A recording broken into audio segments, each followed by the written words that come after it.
Hey guys, welcome back to my main channel. So I have so many exciting things happening right now, so many things that are changing in my life, and I feel like things are just very hectic, but in the best way possible right now. I'm moving to Texas in 2 weeks, to Austin. I just got approved for, honestly, a dream home. Like this home I'm going to be living in comparison to the apartments I've lived in Hollywood for the past few years. It's kind of like, I almost can't believe it myself. So that's really positive. So I thought, before sitting down and doing this YouTube video, should I really sit down and do this YouTube video and entertain this negativity, this stupidity, and this creep, really? And I thought about it. And I said, okay, let's just do it. So today we're getting into Onision allegedly suing me via an email that I received. Very quick announcement in the vein of positivity before we really jump into this.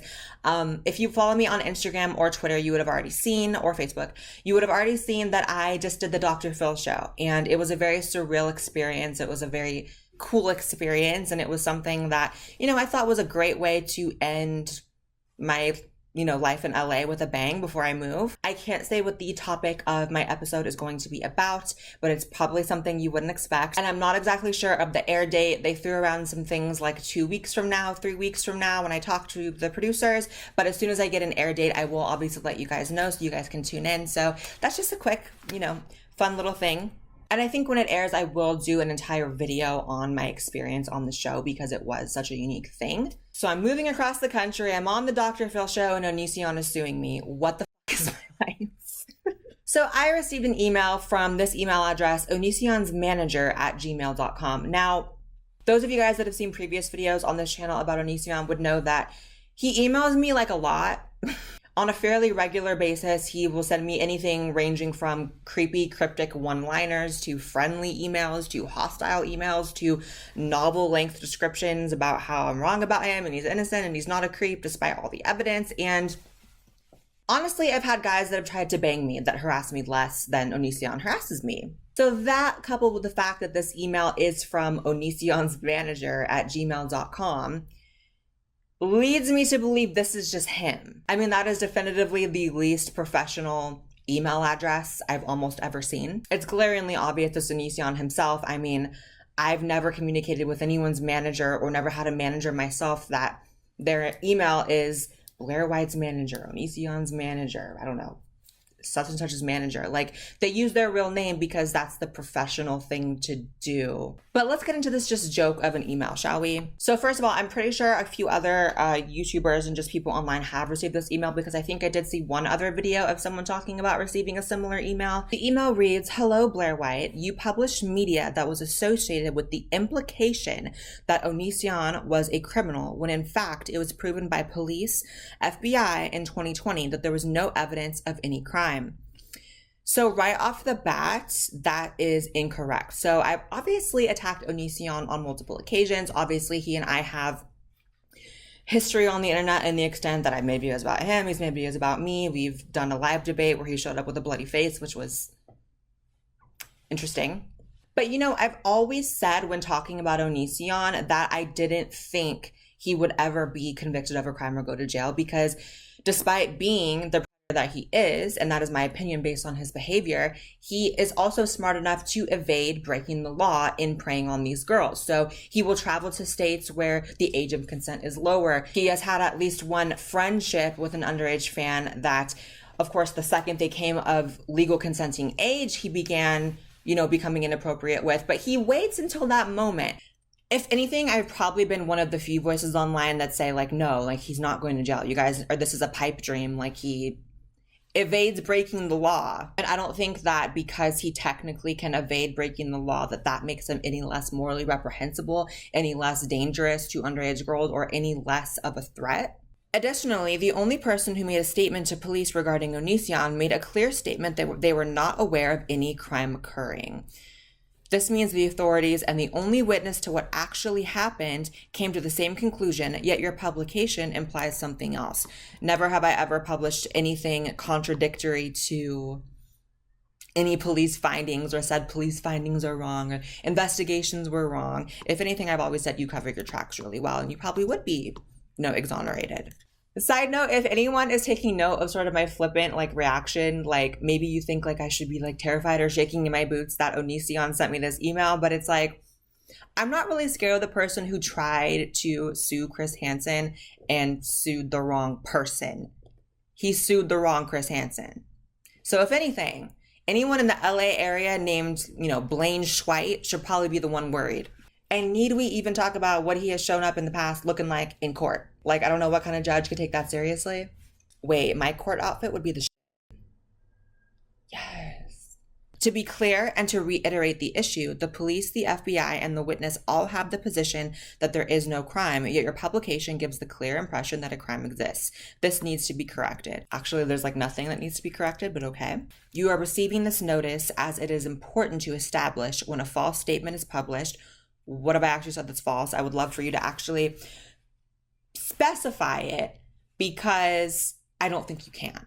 Everything I've ever said about Onision has been in reaction to his public behavior, to things that were verifiable that he did. Sorry, he said, you are receiving this notice as it is important to establish when a false statement is published that the individual or company that publishes said statement is given an opportunity to correct the published defamation. So let's not even talk about the fact that defamation suits are almost impossible to win if you are a public figure. The only way he would probably be able to even have a case is if he was some private citizen to which all this information about, him was never published, and then I was the one to suddenly break it and talk about it. Then maybe whatever. But even then, if it's true, it's not defamation. Greg, you defamed your own character. You and you alone are responsible for the things that you've done, the behavior you've exhibited, the people you've harmed. And just because something is not technically illegal, or you have not broken a law, or just because you are so nefarious and so calculating that you made sure that you could hurt people without actually breaking law, doesn't make you any less of a dirtbag. And that's been my position all along. If the notice is sent and the defamation is not corrected, a court case can be easier to win and the damages easier to collect as a result of the other parties refusing to take corrective action. Slander or defamation is a serious crime. I agree. Good thing that hasn't happened to you, right? It destroys lives, and courts often award significant damages to those impacted. But here are some examples of individuals who did not correct their slanderous/defamatory statements until it was too late. Onision's manager goes on to say, you have a choice, which, first of all, do not ever give me a choice. I decide what I do. But anyways, let's see him trying to give me a choice. You can remove any reference to Onision from your publication. No. You can issue a public statement acknowledging that the police, the FBI, and the only witness on the report state that there was either no crime or they were not aware of any crime occurring. Again, I don't think you have to commit a crime to be a predator or a creep. You can ignore this warning and the attached police documents which establish your publication is false and potentially weaken your position in court for a later date. Girl, I don't know what he thinks are in these police documents, but I guarantee you these police documents are not proving Blaire White's videos about Onision wrong. I really would be interested to know how many people he sent this to. Like I said, I only saw one other YouTuber make a video about it, but I wouldn't be surprised if he mass sent this out to people. I wonder if he sent it to Jacqueline.